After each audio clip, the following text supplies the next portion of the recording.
so this is a Thunderbird dough mixer, model 30N. I'm going to show you how to tear this down. I've already taken it apart and reassembled it and cleaned it, so this should be a lot easier to see. What we've got to do is flat screwdriver, take these two screws, loosen them off, take that off. Alright.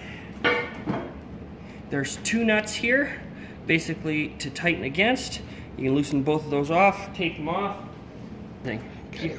So we got a plate to hold the bearing plate down. There.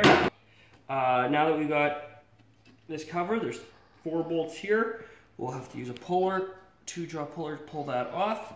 Okay, I've already cleaned all the mess in here. Okay, next thing what we want to do, there's 4 screws here that take this plating off. There is 2 Allen screws here that take off this gear. Oop. Come on. Alright, I've already taken this out. 2 Allen keys here. They're metric. Put that away. Slide this off. Now, there is 4 screws that hold that on. We're going to pull this out, and basically it's an eccentric for your gear shift. Take a shot inside there. And let's take this apart so we know how to reassemble it. We have a washer. That goes onto the bearing. Sprayed clutch. And take a look here. Make sure these are aligned here. That's good. Now I've taken this apart and cleaned it up already. So, okay. So now we're going to take the sprayed gear off. Cool. And now we have our bevel gear here to that accessory output. So you can see there how it's clear on the whole thing and meshes in here. Okay. Basically that's for your other stuff here. Let's pull this other side off here. There we go. Nice. All right. Now, there are these two, well, this is the transmission and this is the shear gear bearing. Well, let's call it that. Sure, why not? And we just pull these guys out, and you can see what our problem is. Chowder. Okay? There's that. Put those aside. Continuing on.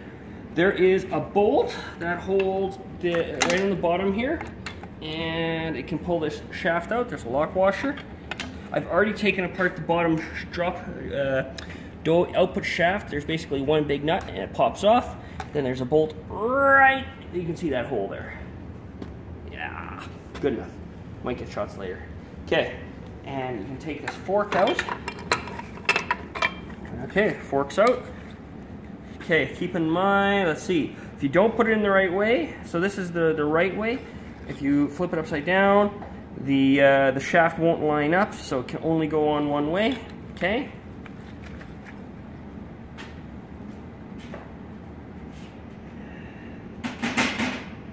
Okay, next, getting close to the end, there is, we can probably pull this whole shaft out now.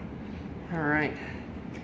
So transmission selector, there is 2 keys on both of those, plus this, you can see how it's, there is actually I'll show you, there is a little bush in here, like that, and that is, it's going to ride on this piece here, so it doesn't go too far, so remember for that when we're just reassembly.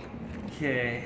And here's the last gear. There is a little clip here that holds it on, and we can pull that off, and it's held on with a key right here. All right. Ew, I touched it. Oh, of course, it's gross. So you can see the wear on there. We're going to change this gear out, as well as the one that really looks chowdered. We're going to replace all the bearings because the grease is gross. Okay, take a look here. We've got a picture of the cleaned up transmission and all of the assembly, so you can see all the gears, how they're laid out. Hopefully that'll help you out. If you found this video useful, give it a thumbs up. If you want to see what I break next, consider subscribing. Thanks for watching.